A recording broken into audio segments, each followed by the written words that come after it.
오늘도 하나님 앞에 예배드려 나온 사랑하는 내가 뽑히는 교회 그리스도인에게 하나님께서 주시고 싶어 하시는 은혜, 평강, 긍휼하심이 여러분 삶 속에 가득하게 임하기를 예수님의 이름으로 축복합니다. 오늘 본문은 고린도전서 12장 3절서부터 11절에 있는 말씀입니다. 사도 바울이 전도 여행을 통해서 복음을 증거했는데 고린도 지역을 거점으로 1년 6개월 동안 거기서 복음을 증거했습니다. 복음을 증거해서 예수를 구주로 영접한 사람들이 모여가지고 거기에다가 교회를 세웠습니다. 고린도 교회가 세워졌을 때에 그들이 말씀을 듣고 기도하는데 성령의 역사가 나타나는 거예요. 성령의 은사가 나타나서 방언을 말하고 방언을 통역하고 신유의 은사가 나타나고 그래서 성령의 역사가 강력하게 임하니까는 고린도 교회가 성장했습니다. 성장만 계속하면 얼마나 좋습니까? 성장하다 보니까는 은사 받은 사람들 중에서 내가 받은 은사가 제일이다 하면서 자기를 내세우게 되는 것입니다. 아, 방언하는 은사가 최고다. 통역하는 은사가 최고다. 예언하는 은사가 최고다. 능력행하는 은사가 최고다 하면서 자기를 내세우다 보니까 교회에 분란이 일어난 거예요. 여러분, 하나님이 성령을 통해서 은사를 주시면은 그 은사를 통해서 하나님의 나라가 더욱더 확장되고 교회가 든든해지고 성도들의 삶이 편안해지기를 원하시기 때문인데 자기를 주장하다 보니까는 문제가 생기는 거예요.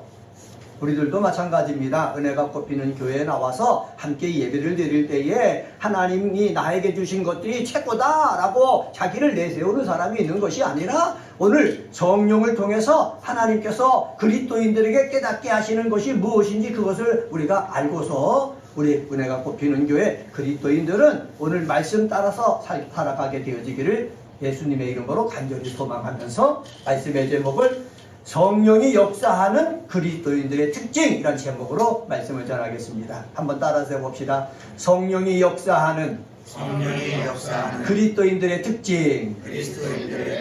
네, 성령이 역사한단 말이죠. 그러면 성령이 역사하는 그리스도의 특징이 무엇이냐? 첫 번째는 3절을 통해서 찾아볼 수 있는데 그것은 바로 뭐냐? 예수를 주라고 고백하게 된다는 거죠. 한번 따라서 해봅시다. 예수님을 주님이라고 고백하게 합니다.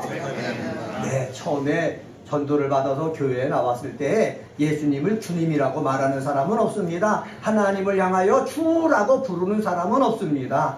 교회 생활하고 말씀을 듣고 성경을 읽다 보면은 나도 모르는 순간에 성령님이 내 속에 임하십니다. 성령이 내 속에 임한 것을 우리는 볼 수는 없습니다. 근데 나타내지는 그 모습을 통해서 알 수가 있습니다. 그것이 바로 뭐냐? 성령이 내 속에 들어왔다라는 것을 알 수 있는 그 표징이 하나님을 향해 나도 모르게 아버지라 부른다는 거지요.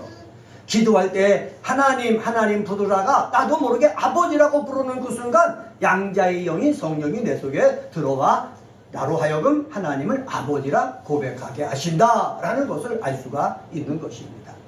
또 하나 내가 교회 생활에서 기도하고 믿음 생활 하나 나갈 때 예수 그리스도를 향해서 뭐라고 고백하게 하느냐? 주라고 고백하는 거예요.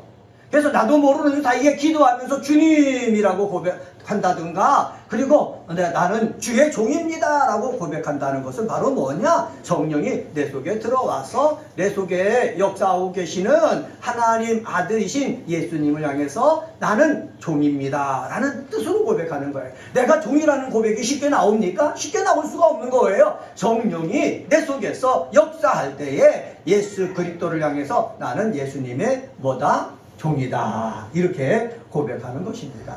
이러한 것들을 사도 바울이 누구에게 알리기를 원했느냐? 고린도 교회 성도들에게 알리기를 원했어요. 성령의 은사를 받아가지고 누가 은사가 더 세냐? 어떤 은사가 더 크냐? 맨날 서로들 향해서 다투고 있는 그들을 향해서 3절 말씀 한번 보세요.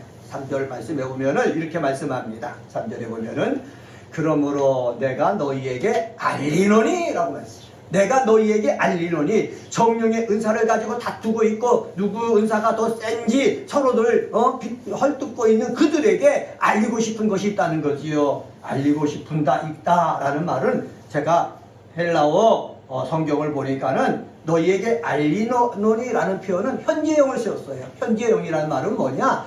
계속해서 우리가 알아야 된다는 거지요. 계속해서 알아야 될 것이 무엇입니까? 사도 바울은 먼저 부정문을 사용했습니다. 거기 부정문을 보면은 하나님의 영으로 말하는 자는 누구든지 예수를 저주할 자라 하지 않는다. 한번 따라서 해봅시다. 하나님의 영으로 말하는 자는 누구든지 예수를 저주할 자라 하지 않습니다. 네, 왜 이런 말이 나오느냐 하면은 신명기 21장 22절 23절에 보면은 만일 죽을 죄를 범함으로 내가 그를 죽여 나무에 달거든 나무에 달린 자는 하나님께 저주를 받았습니다 라는 말씀이 있거든요. 그래서 유대인들은 예수께서 나무에 달려서 십자가 달려 죽었기 때문에 성경 신명기의 말씀대로 예수는 저주받은 자다 그러면서 복음이 막 전파될 때에 예수는 저주받은 자인데 저주받은 자를 믿어서 뭐 하느냐 하면서 복음을 방해를 했습니다. 그런데 성령이 임하잖아요. 성령이 임하면은 신명기서에 나무에 달린 자는 저주받은 자라고 하였지만은 우리는 저주받은 자로 예수님을 대하는 것이 아니라 어떻게 해요? 예수님은 나무에 달려서 나의 저주를 해결하기 위해서 나무에 달리셨다 이렇게 고백한다는 거지요. 한번 따라서 해봅시다. 예수님은 나의 저주를 해결하기 위해서 나무에 달리셨습니다. 이렇게 고백하는 거예요. 여러분 이 고백이 저와 여러분의 고백이 되어지기를 원합니다. 우리 삶 속에는 저주받은 인생 같은 것이 많아요. 내가 하려고 해도 되지 않는 것이 많아요. 질병들이 나를 공격할 때가 많아요. 세상 사람들이 볼 때 저주라고 하는데 이러한 저주 모든 것들은 예수님이 짊어지고 어디에 못 박았다? 십자가에 못 박았다. 이것을 고백하는 우리 성도님들이 되시기를 주의 이름으로 간절히 축원합니다. 이러한 믿음이 있다면은 어떻게 해요? 십자가에 달리신 예수님 앞에 감사할 수가 있는 거예요. 고마워할 수 있는 거예요. 찬양할 수가 있는 거예요. 십자가에 달리신 그 예수를 향해서 감사하고 찬양하는 우리 성도님 되시기를 예수님의 이름으로 간절히 축원합니다. 그 다음에 3절 하반절에 보면은 긍정문을 사용해 가지고 이렇게 사도 바울이 얘기합니다. 성령의 감동을 입은 자는 누구든지 예수를 뭐라 한다? 주라고 고백한다는 거예요. 성령이 내 속에 감동이 임하잖아요. 성령이 내 속에서 역사하잖아요. 그러면 나도 모르게 주님, 주님, 주님 한다는 거지요. 여러분들도 아마 기도할 때마다 예수님을 향해서 주님이라 고백할 것입니다. 예수는 주다. 헬라어로 보면 퀴리오스 이 예수라는 거예요. 퀴리오스가 무엇입니까? 나는 종이다. 주다라는 뜻이에요. 예수가 주다, 주인이다 라는 뜻이에요. 이것은 바로 뭐냐면 초대교회 신앙의 핵심적인 고백입니다. 사도행전 2장 36절에 보면은 베드로가 이렇게 얘기합니다. 이스라엘의 온 집이 정령할지니 너희가 십자가에 못 박은 예수를 하나님이 주와 그리스도가 되게 하셨다. 십자가에 못 박아서 너희들이 저주받은 예수를 하나님이 주가 되게 하셨고 그리스도 메시아 구세주가 되게 하셨다. 이것이 초대교회의 신앙 고백입니다. 그러면 이것은 초대교회의 신앙 고백입니까? 아니에요. 2025년도 1월달을 살고 있는 우리의 신앙 고백이 될 줄 믿습니다. 우리가 살고 있는 세상은요, 음란한 것이 가득한 세상이에요. 우상들이 가득한 세상이에요. 텔레비전만 틀어봐도 정말 점화하는 자들, 그 다음에 더러운 귀신 섬기는 자들, 그러한 것들을 얘기하는 것들을 반영하고 있어요. 그래서 우리 많은 사람들이 거기에 어떻게 해요? 관심 갖게 만드는 거예요. 거기에 관심 갖다 보면은 믿음이 약해지지 않습니까? 여러분, 다 이 더러운 이 악한 원수 마귀의 유혹 속에서 우리 믿음이 연약해지지 말고 우리는 변함없이 예수는 하나님이 주와 그리스도가 되게 하셨다라는 이 믿음 여러분 굳건하게 지키는 사람 되어지기를 예수의 이름으로 간절히 축원합니다. 자, 이렇게 고백하잖아요. 이 고백한 것은 내가 고백한 것이 아니라고 예수님이 말씀하셨어요. 마태복음 16장 11절에 보면은 가이사랴 빌립보의 제자들과 함께 예수님이 가셨어요. 그때 베드로가 뭐라고 고백했습니까? 예수를 그리스도라고 고백했어요. 예수를 그리스도라고 고백하니까는 예수님이 뭐라고 말씀하신 줄 아십니까? 혈육이 아니요 하늘에 계신 하나님 아버지께서 알게 하신 것이다 라고 말씀드렸어요. 예수를 그리스도라 주님이다 하나님이시다라고 고백한 것은 누가 알게 하신 거예요? 하나님이 알게 하신 거예요. 사랑하는 그리스도인 여러분, 여러분은 예수를 향하여 그리스도라고 고백하십니까? 메시아라고 고백하십니까? 하나님이라고 고백하십니까? 이거는 내가 스스로 똑똑해서 안 것이 아니라 하나님이 알게 하신 것이다 라는 사실입니다.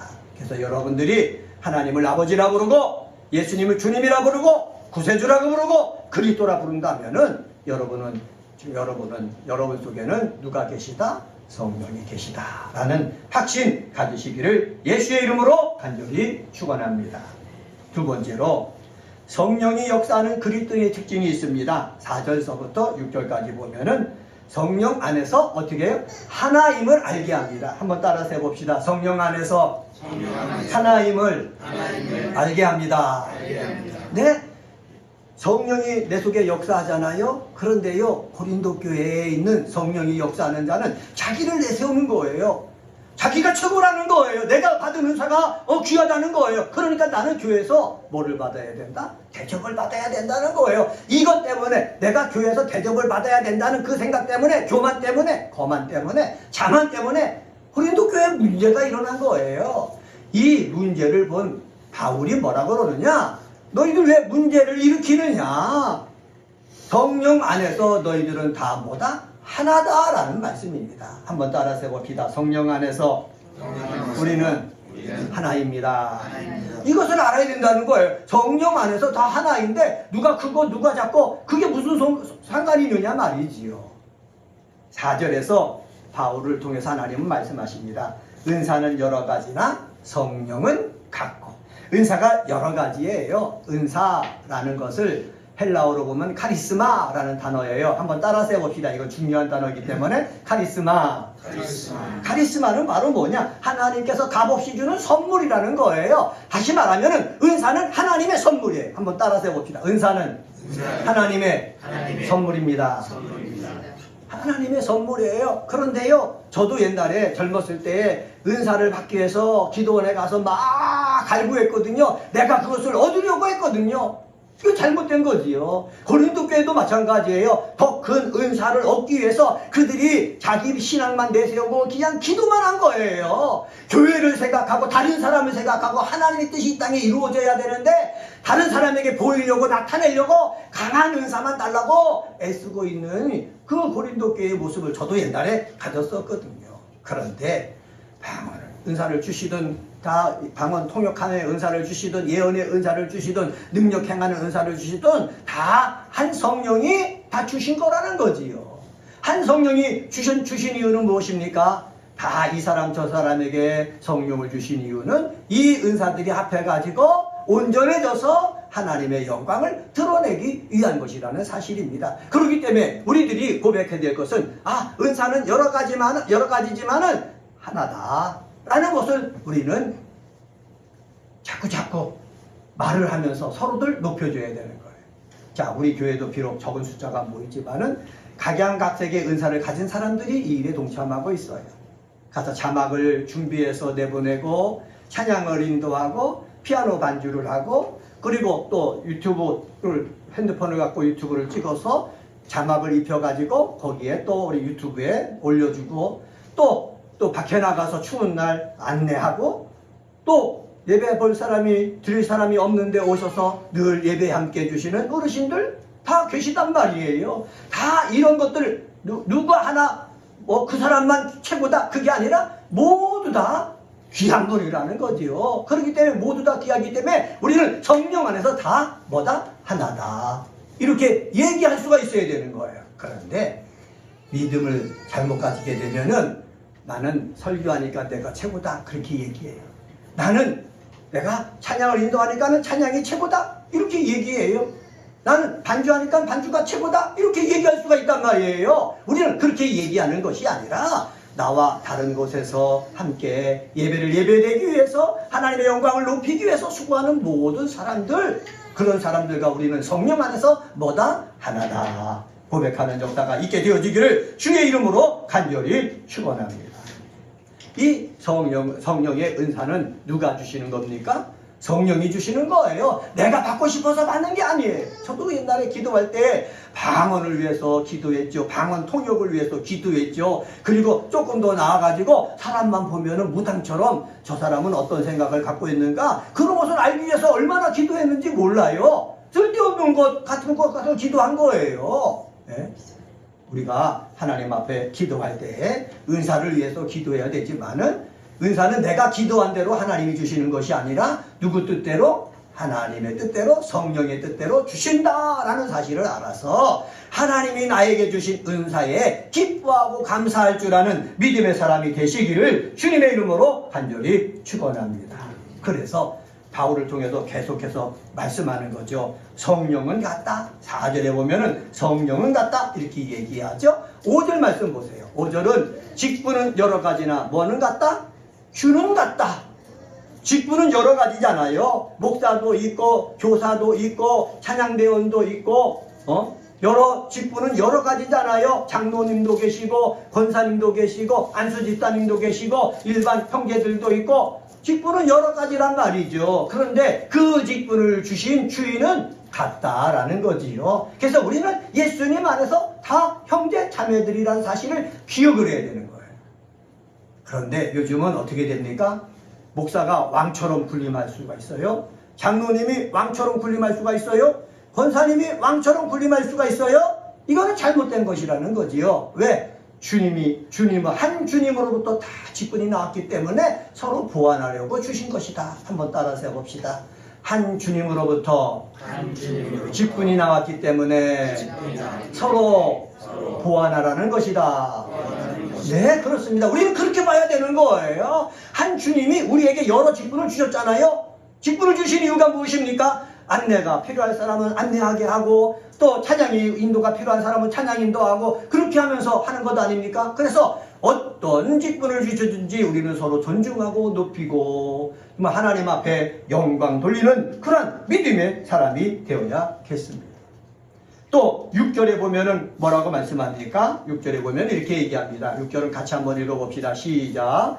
또 사역은 여러 가지나 모든 것을 모든 사람 가운데 이루시는 하나님은 같으니. 사역은 여러 가지나 모든 사람 가운데 이루시는 하나님은 뭐하다? 같다라는 거예요. 사역이라는 말을 헬라어로 에네르게마톤이란 단어를 썼어요. 복수형을 썼어요. 여러분 에네르게에서 에너지가 나온 거거든요. 힘, 활력을 말하는 거예요. 성령이요 이렇게 힘이 되고 활력이 되어진다는 거예요. 우리가 몸이 아파요. 힘이 없어요. 마음이 약해요. 힘이 없어요. 전 추진력이 없어요. 내가 이렇게 부족하고 연약하지만은 성령이 내 속에 역사해서 힘을 공급해 주면은요 어떻게 복음을 증거할 능력이 생기는 거예요. 예수님이 잡히셔서 죽으시자 초대교회에서 그렇게 열심히 복음을 증거했던 사도들을 비롯해서 제자들이 다 숨어 있었어요. 그런데 예수님께서 분부하신 대로 마가의 다락방에서 그들이 기도했잖아요. 기도했을 때에 첫째 날 성령이 임한 게 아니에요. 둘째 날 임한 것이 아니에요. 50일이 지나서 오순절날 성령이 임하는데 힘이 들어온 거예요. 힘이 들어오다 보니까는 숨어 지냈던 이들이 담대히 나가가지고 복음을 증거한 거예요. 누가 앞장서서 했습니까? 사도들이 앞장서서 한 거예요. 이 말은 뭐냐? 사도들도 성령 받았다는 거예요. 일반 집사들도요 앞장서서 복음을 증거했습니다. 그들도 성령 받았다는 거예요. 두려워하지 아니하고 정말 주님의 뜻을 쫓아서 행했다는 거지요. 여러분 이처럼 성령은 우리로 하여금 일을 하게 해요. 사역을 하게 해요. 사역을 하게 하는데 뭐를 주신다? 힘을 주신다. 아까 기도 인도했던 형제가 기도할 때 지치지 않게 해달라고 그랬지 않습니까? 그렇습니다. 우리가요 지치지 않아야 되는 거예요. 목사도 지치지 않고 여러분도 지치지 않아야 되는 거예요. 왜 지칩니까? 우리가 모이는 인원수가 차츰차츰 눈에 보이게 늘어나면 지치지도 않고 신날 텐데 변함이 없어 보이잖아요. 나도 모르게 성령의 도움을 받지 않으면 목사도 지치는 거예요. 설교할 맛을 잃어버리는 거예요. 여러분 봉사할 때 신나서 봉사합니까? 그냥 어쩔 수 없이 하게 된다는 거지요. 이럴 때 성령께서 여러분에게 사역하게 하시는 힘을 주시는 역사가 임하게 되어지기를 주님의 이름으로 간절히 축원합니다. 이렇게 해서 성령이 우리에게 임하신 성령은 다 같다. 이 같은 성령 안에서 우리는 서로를 어떻게 도와줘야 된다. 연약한 부분을 갖다가 보충해줘 갖고 온전하게 만들어 가야 된다. 이런 일을 누가 하신다고요? 성령님이 하시는 거예요. 성령의 도움을 받아서 정말로 이 몸된 교회와 여러분의 삶을 온전하게 만드는 복된 사람이 다 되시기를 예수님의 이름으로 간절히 축원합니다. 세 번째로 7절서부터 11절을 통해서 찾아볼 수 있는데 그것은 바로 뭐냐? 성령은 공동체에 유익을 준다라는 말씀입니다. 한번 따라서 해봅시다. 성령님은 공동체에 유익을 줍니다. 네, 성령은요 공동체에 유익을 준다는 거예요. 그런데요 성령의 은사에 대해서 잘못 알고 있는 사람들은 자기가 받은 은사 때문에 교회를 엉망으로 만들어 버려요. 교회를 위계 질서를 없게 만들어 버려요. 교회를 혼란스럽게 만들어 버리는 사람들이 꽤 있는 것을 우리는 보게 됩니다. 7절 말씀 한번 읽어볼까요? 7절 말씀입니다. 시작. 각 사람에게 성령을 나타내심은 유익하게 하려 하시라. 아멘. 하나님께서 성령을 나타내신다는 거예요. 성령을 우리에게 주신다는 거예요. 수여하신다는 거예요. 이때 나타내신다라는 말은 수동태예요. 내가 능동적으로 성령이 와서 받는 것이 아니고 하나님께서 나에게 역사해가지고 내 속에 있는 성령이 드러난다는 거예요. 나타난다는 거예요. 그렇게 성령을 하나님께서 뭐 하신다는 거예요? 주신다는 거예요. 하나님이 주셔가지고 나타날 때 하나님의 목적은 하나예요. 유익이에요. 내 개인적인 신앙의 유익이에요. 그리고 내가 속한 공동체의 유익이에요.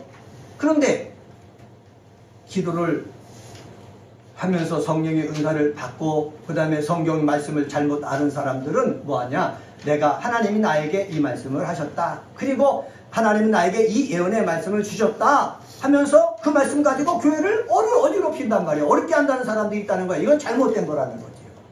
한번 따라서 해봅시다. 성령은 공동체에 유익을 줍니다. 네, 공동체에 유익을 주는 거예요. 이것을 구체적으로 8절서부터 사도 바울을 통해서 하나님께서 말씀하셔요. 한번 8절 말씀 같이 있습니다. 시작. 어떤 사람에게는 성령으로 말미암아 지혜의 말씀을, 어떤 사람에게는 같은 성령을 따라 지식의 말씀을 주신다는 거예요. 지혜와 지식 나오잖아요. 거기 말씀에 로고스라는 단어가 들어가 있지 않습니까? 다 그냥 기도하다가 위에서부터 그냥 들려지는 그 말씀을 주시는 것이 아니라 지혜와 지식의 말씀은 이 기록된 성경을 통해서 이것을 깨닫게 하고 이것을 통해서 하나님의 뜻이 이것이다 우리에게 알려주는 그 말씀, 그것이 지혜와 지식의 말씀이에요.